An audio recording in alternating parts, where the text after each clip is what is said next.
Guys, this is your afternoon intel brief, uncensored, unfiltered, and if it makes you uncomfortable, good.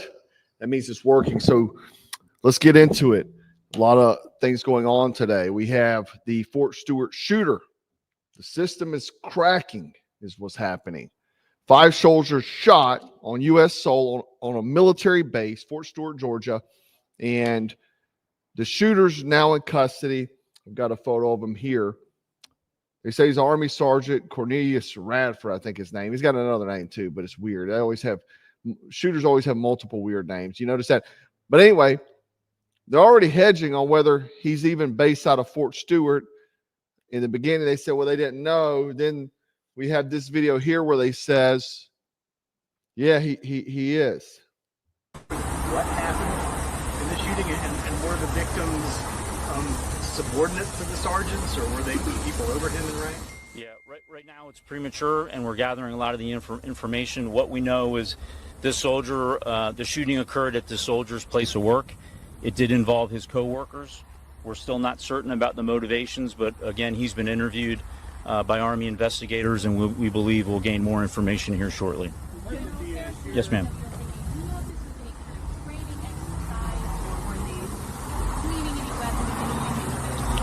No, ma'am. We don't have any reason to believe it had anything to do with a training event. Other than that, I can't state the motivations for this soldier. We've heard that the shooter may have been from Jacksonville, Florida. Are you able to confirm that? We also heard that he has maybe been arrested for DUI recently. Yeah, at this point, I can't confirm where he's from. We can follow up on that. I do believe where this happened. He was arrested locally for a DUI that was unknown to his chain of command until the event occurred, and we started looking into the law enforcement databases. Robin, now from the current, can you tell us whether or not that was a military weapon or whether this was a personal weapon that this person brought? Yes, ma'am. I can confirm it was not a military weapon, and we believe it was a personal hand. Red flag is, as earlier reports today, they were very strict in saying he was not even from Fort Stewart. That should have been the red flag. Okay. But now they're saying he is, and that these were his coworkers. Now the timeline goes as law enforcement was dispatched first at 10:56 a.m. Lockdown initiated at 11:04 a.m. Shooter called at 11:35 a.m. Civilian schools also locked down around the area 12:45 p.m. Soldiers were hospitalized between 12 and 2. And all clear was issued around 1:56 p.m. Here's a video during the event.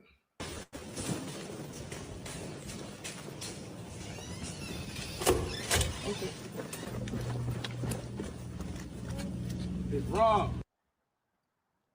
So these soldiers were obviously getting away, getting out of harm's way. But you know what sticks out, man? Initial reports were there were multiple shooters, two shooters neutralized, one reportedly neutralized during the situation, and 2 individuals. So this went from 2 to 1, gone, vanished, just like every single time. Vegas, Lewiston, Maine, Uvalde, there's always a ghost shooter that gets memory hold. And now let me ask you, how the hell do you get that much gunfire inside of a controlled base without raising any alarms before multiple people are hit? That's the biggest question. Some private popping off. This was a sergeant, years of experience. And you know, you don't really get to that rank. And maybe you do in the Army. I don't know. I wasn't in the Army. So you don't get to that rank, at least in the Marine Corps, without the system at least shaping you, right? Maybe this is the system collapsing from the Biden era, right? Soldiers are supposed to be disciplined, all this stuff, you know, but for years they've stripped them of masculinity, shamed their values. You leave them broken inside a woke, weaponized machine, and then you act surprised when it turns inward, right? They spent years breaking the warrior class, and maybe now they're snapping is possible. There's more questions than answers, but the other thing is maybe he's radicalized. That is have been radicalized online. We've seen that happening. They're doing that with our troops, you know, by foreign governments, foreign ideologies. Could be happening. And the problem I see is that stuff like this is contagious. So you may see it today here and see it at another base somewhere else. But they try to keep his, picture off the internet, obviously. He was arrested by DUI, and how the hell the command didn't know is beyond me. They usually get notified immediately. So something doesn't math here. It's odd. And could it all be a distraction? Maybe it could be for what's going on in the world right now. We could see a lot more distractions because people are waking up at this moment to the Trojan horse that is upon us. Set the MK Ultra. You don't know. Have no idea. Let me show you something else, or talk about something else at least. A leaked DHS memo has came out. Secret plans, domestic war, forever war. Now, let me translate. They're getting ready to use armed forces against you. What we've been talking about, martial law, and I said this. I did a freaking video about this like 4 or 5 months ago, as soon as the election told over. And I said martial law could come. And they're like, there's no way. What would be the perfect Trojan horse for the patriots to cheer on freaking martial law? The memo calls for a dramatic increase in using military personnel for domestic law enforcement, especially for immigration, however, also for internal threats, right? The quote from the memo is the intent to use the military within the U.S. at a level not seen since Japanese internment. This isn't a conspiracy. Escalation, they're prepping for either a collapse or complete control. Maybe they're expecting internal chaos. I mean, we could see that happening for sure. But the fact is, what would be the best time to drop that Trojan horse? So whenever the Patriots just cheer that junk on, right? Now, again, they could be prepping for some collapse, some chaos. But instead of strengthening America's people, they're going to militarize against us. And that, my friends, is what they call the final stage of empire decay. Demonize the citizen, deploy the troops inward, and call it protection for your safety and security, and then use it as a pretext for forever war. Except this time, the battlefield is your neighborhood, right? It's very possible. Very possible. We have the need for distractions because of, in distraction theater, we have Newsmax that drops this beauty. Ghislaine Maxwell clears Trump in DOJ interview. Well, that's crazy, convenient.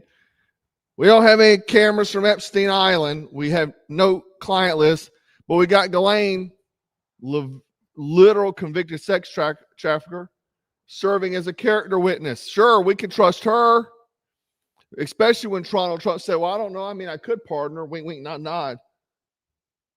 This is what they do. They drop a headline, close the case, and move on, and everybody's like, good.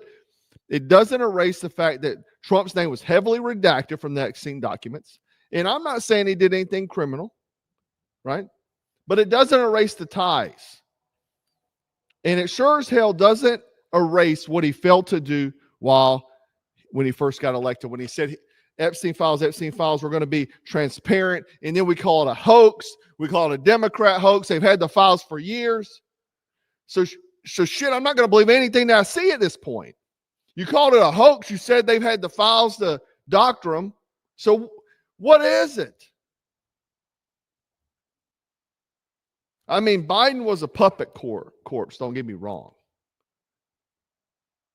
But just because Trump is better doesn't mean that was acceptable, but not by far. And I'm not forgiving. I'm not going to say, yep, cool, Ghislaine Maxwell, the most honest person in the world.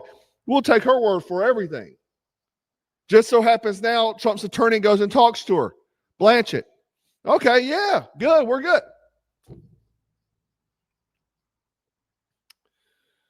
Real convictions need to happen, right? Real convictions. Now, if I start seeing people like Gates, Clinton arrested for this stuff, then I might lay off. I may start being cool again. But at this point, no, man, it's all BS. You're not crazy for asking questions, and it doesn't mean that you're not a conservative for asking questions. When the smoke machine cranks this hard, man, you better be asking questions, or you're a sheep. You're a puppet yourself. This whole thing was some kind of gaslighting situation, man. Oh yes, hoax, man. Biden had those files, right? It's wild, right? The other oddity that came out of this week, and nobody's talking about it, right? While we're talking about Ghislaine Maxwell, is let's not forget her father, Robert Maxwell, was a long suspected of being a Mossad operative. He even stated that. But now they're saying, guess who? KGB. Pick a PSYOP. Just don't pick the one that hits too close to Tel Aviv is the deal. And that's what this all boils down to.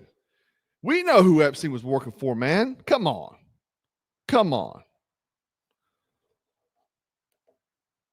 Before I get too far and while people jump in here, let me show another clip of the Fort Stewart information real quick, and then we'll jump to the next segment. Coming from my colleague John Miller, from a law enforcement official, we knew that the shooter is a soldier, but here's a new information. The shooter is an Army sergeant.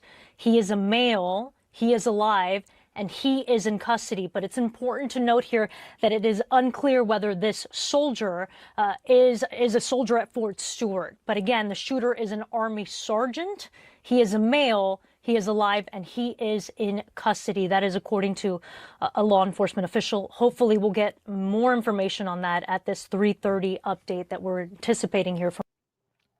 So did you notice they said he's a soldier? This and that, but if he'd have been a white soldier, I'm telling you right now, they'd have said white soldier from extremists. That would have happened. That was CNN. You just can't play dumb. Let me wrap this up with more move from the Ministry of Gaslighting. I had a video the other day where the DHS was getting a tremendous amount of backlash because they would not give funding, FEMA funding, to anyone who condemned Israel. Okay. All they did was remove the word Israel from the FEMA funding clause. But the clause still does the same exact thing. If your state boycotts, your disaster aid gets pulled. Tornado, hurricane, wildfire, it doesn't matter. Now they just don't say who exactly, but we all know who. They say discriminatory foreign action or some BS like that. You think that's a fix? That's what you call a rebrand, man. That's lipstick on geopolitical blackmail. And the more they try to hide it, the more Americans start asking questions. Why the hell is our FEMA money tied to a foreign government? Why is, in the first place, why is every politician tied to a foreign government? Make America great again. What is so hard? America first. What's so hard about that? They've full-flown thrown our flag in the trash can for the other flag. Now, look, some folks got mad at me the other day for even mentioning this. They told me, man, you're cursed. You violated Genesis 12:3. Man, so I got a few Bibles, man. Two of my favorite ones. This is the leather-bound one is really my most favorite. It's a very expensive Bible. And then this one here, you see I got my tabs in there. These are the ones that I read, okay? This is a NASB, this is the ESV. And guess what? Guess what, guys? I went to the exact 12:3 because they were telling me, man, bless Israel, you be blessed, right? And I pulled out both of them because they're both two different editions, you know, NASB or ESV, okay? And I read it, 12:3, and I will bless those who bless you, and the ones who curse you, I will curse. And in you all the families of the earth will be blessed. And this is talking about Abraham's journey to Egypt. So this is referring to Abraham, okay? Now, if you read further in the Bible, because people say, well, that means Israel. No, it means as a Christian, when you accept Jesus Christ, you become part of Abraham's seed. Okay. So that's what this says. You know where you got that from? You're quoting the Schofield Reference Bible, created by a man who was backed by Zionist money in the early 1900s. Not only that, he was a criminal. That's the footnote, not the scripture. That's the footnote.